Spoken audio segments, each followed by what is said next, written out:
आज हम इसी अहम मुद्दे पर चर्चा करेंगे। तमाम मेहमान मेरे साथ यहाँ पर जुड़ चुके हैं।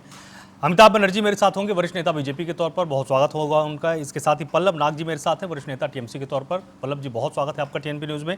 हेमंत गुप्ता जी मेरे साथ हैं, पॉलिटिकल एनालिस्ट के तौर पर। हेमंत जी, बहुत स्वागत है आपका टीएनपी न्यूज़ में। साथ ही मेरे साथ इस वक्त स्टूडियो में हमारे न्यूज़ चैनल के कंसल्टिंग एडिटर गोविंद ठाकुर जी भी यहाँ पर जुड़े हुए हैं। गोविंद जी से हम इसका संपादकीय पहलू समझने की पूरी कोशिश करेंगे। सबसे पहले पल्लव जी, ये समझना बहुत जरूरी है कि जो आपत्तियां आपकी तरफ से उठाई जा रही हैं, पहले हाईकोर्ट में उठाई गई, उसके बाद सुप्रीम कोर्ट में, और निर्वाचन आयोग से लगातार आपका पत्राचार या शिष्टमंडल की मुलाकात चली रही है, किस तरह की आपत्तियां हैं आपकी? और आपको लगता है कि क्या निर्वाचन आयोग की तरफ से कोई गड़बड़ी की जा रही है, या आप जानबूझकर इस तरह से थोड़ा सा प्रेशर क्रिएट करके रखना चाहते हैं ताकि कुछ गलत ना होने पाए? Good evening. बोल रहे, देखिए, हम लोग वोट के पहले भी बोल चुके हैं, अभी भी बोल रहे हैं, अभी भी बोलेंगे। ये जो निर्वाचन कमीशन जो है ना, ये सारा से आप सेंट्रल गवर्नमेंट का काम है। हम लोग चाहते हैं निरपेक्ष कोई तो कोई स्टेट गवर्नमेंट का जो बड़ा बड़ा ऑफिसर है उसको दे के ये पोलिंग कराई आ जाए, जो बोलना है वो कराया जाए। लेकिन क्या बात है, जो सेंट्रल गवर्नमेंट का अधिकारी लेके ये सब करने का कोई दरकार नहीं। हम लोग डर में है, सीआरपीएफ इस तरफ से सेंट्रल गवर्नमेंट का काम किया है। और देखिएगा, ये बंगाल का जो है ना, हाँ, आप लोग कभी भी देखे हैं इस तरह का सजवा गाड़ी सीआरपीएफ का जो गाड़ी है भैया, जो आया था ये भी लाया था। भारतवर्ष में, ऑल ओवर इंडिया में कोई ऐसा राज्य है जो ऐसे किया है? यार, हम लोग का ऐसा ही है। जो ये लोग जो स्ट्रांग रूम है, जो पुलिस स्टेशन है, वहां पर कुछ गड़बड़ कर सकता है। इसलिए हम लोग पार्टी से, हम लोग का पार्टी से हाईकोर्ट में क्यों सुप्रीम कोर्ट गया। ठीक है, चलिए, कोई बात नहीं है। तो सुप्रीम कोर्ट राय दिया है हम लोग को, उसको मानना ही पड़ेगा सबको, और देखा जाएगा 4 तारीख क्या होता है। जिस तरह से तमाम बातें हेमंत जी, पल्लव जी की तरफ से कही जा रही हैं, क्या इन तमाम खबरों को पढ़ने के बाद आपको भी लगता है कि निर्वाचन आयोग की तरफ से कोई हिलाहवाली हो रही है, या कोई जानबूझकर टीएमसी के अगेंस्ट में नज़रअंदाजी हो रही है, या जो प्रक्रिया है उसी का पालन किया जा रहा है और सभी पार्टियों को इसमें भरोसा रखना चाहिए? देखिए, सबसे पहले सर्वोच्च न्यायालय अगर कोई चीज आपको लगती है कि मतदान में और मतदान के चुनाव की प्रक्रिया में कहीं पर कोई गड़बड़ी आयोग ने की और आपको आयोग पर विश्वास रखना चाहिए, तो इसके आगे और पीछे कोई क्वेश्चन उठाने का मतलब ही नहीं उठता है। अगर मतलब उठता है तो सीधा सीधी ये ड्रामा है और कुछ नहीं, आप लोगों को बरगला रहे हैं।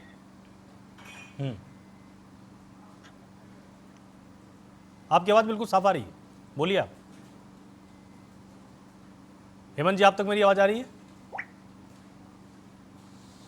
ठीक है, अभी शायद हेमंत जी से हमारा संपर्क नहीं हो पा रहा है। गोविंद जी, जिस तरह से तमाम बातें लगातार देखिए टीएमसी की तरफ से भी कही जा रही हैं, ये भी कहा गया कि स्ट्रांग रूम में अंदर छेड़छाड़ हो रही थी, सीसीटीवी फुटेज में उसमें सामने आया है। हालांकि ना ही निर्वाचन आयोग ने इस बात को स्वीकार किया है और ना ही सुप्रीम कोर्ट ने स्वीकार किया। अधिकारियों की तैनाती को लेकर चुनाव के समय से ही लगातार राज्य सरकार और केंद्र सरकार के बीच में विवाद की परिस्थितियां बनी हुई हैं। राज्य सरकार का ये कहना है कि जानबूझकर अपने कर्मचारियों को तैनात करके जनमत को प्रभावित करने की कोशिश हो रही है। क्या वास्तव में इस तरह की कोशिशें वहां पर नजर आती हैं, या जो चुनाव की प्रक्रिया है जो अन्य राज्यों में अपनाई जाती है उसी तरह से पश्चिम बंगाल में चुनाव हुआ है? बिल्कुल आलोक जी, देखिए, चुनाव आयोग की पूरी एक अधिकार है कि वो किस तरह से चुनाव करवाती है और किस परिस्थिति में चुनाव करवाया जाता है, ये भी सब कुछ उनके अधिकार क्षेत्र में आता है। लेकिन यहाँ पर सवाल उठा है और एक चर्चा का विषय बना हुआ है कि बंगाल में ही क्यों 2.5 लाख जो पैरामिलिट्री फोर्सेस जो लगाए गए हैं बंगाल में, वो क्यों? और जहाँ तक स्टेट जो पुलिस की बात है, उसको दूसरे या तीसरे लेयर में डाला गया। ठीक है, अच्छी बात है।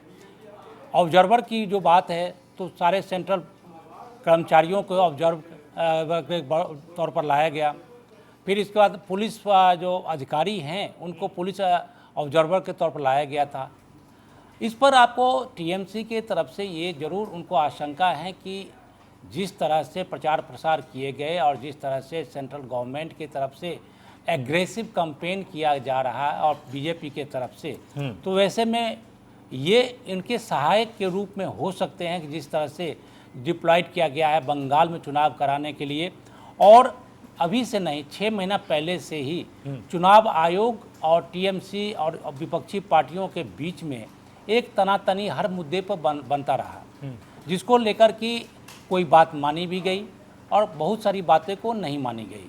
इस तरह से बीजेपी को भी ये लगा कि इस बार हम किसी भी हालत में, चाहे हमारे कैंपेन से हो जैसे हो, हमें इस बार सत्ता परिवर्तन करनी है।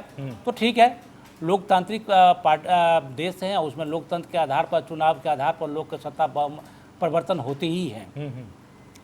अब जहाँ तक अविश्वास की बात है तो बीजेपी के टीएमसी और चुनाव आयोग के बीच में पहले से ही अविश्वास बना हुआ था। अपनी बातें कहती रहे लेकिन इसके बाद भी कोई बात हुआ नहीं। अब ये सबसे लेटेस्ट पॉइंट अभी है सुप्रीम कोर्ट की जो वर्डिक्ट जो अभी आया है, उसमें सबसे पहले देखिए, आप गौर कीजिए कि 13 अप्रैल को सर्कुलर जारी किया गया था चुनाव आयोग के द्वारा। ये इसमें एक जो चुनाव अधिकारी जो ऑब्जर्वर हो ऑलरेडी सेंट्रल गवर्नमेंट के होंगे ही होंगे, केंद्रीय कर्मचारी। दूसरा, ऑब्जर्वर जो सहायक होंगे वो सेंट्रल से भी होते हैं, पीएसयू से हो सकते हैं और स्टेट से भी हो सकते हैं। अब यहाँ पर जो 4 तारीख के लिए जो बहाल किए गए थे उसमें दोनों को दोनों आप सेंट्रल कर्मचारियों को ही या पीएसयू को ही कर दिया गया चुनाव आयोग के द्वारा। अब इसको लेकर हाई कोर्ट टीएमसी गए और टीएमसी को वहाँ पर भी मुंह की खानी पड़ गई। उन्होंने कहा कि इसमें कोई दिक्कत नहीं है, चुनाव आयोग है, उनका अधिकार क्षेत्र है, वो नियम उनको लेने दीजिए, आप विश्वास कीजिए उन पर, ठीक है।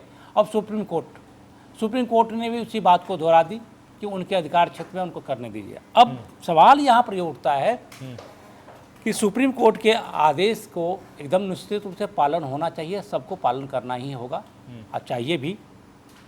लेकिन क्या जो टीएमसी की तरफ से ये बात उठाई गई थी कि स्टेट गवर्नमेंट के एक अधिकारी या एक ऑब्जर्वर या सहायक जब बंगाल के चुनाव है तो उसमें क्यों नहीं होना चाहिए? सवाल नंबर एक ये है। जब आपने सर्कुलर में स्टेट या सेंट्रल आईपीएसयू किया लिखा हुआ है तो स्टेट लिखने की क्या जरूरत थी? जब आप बहाल नहीं कर रहे हैं तो स्टेट लिखने की जरूरत नहीं थी, सीधा कहते कि आप केंद्रीय कर्मचारी ही होंगे, चाहे पीएसयू के होंगे या सेंट्रल गवर्नमेंट के ही होंगे। स्टेट को हटा देते उस समय में। जब स्टेट को, जब इसमें से 2 में से 1 को आपने कहा था स्टेट में रखने को, तो आपने नहीं रखा।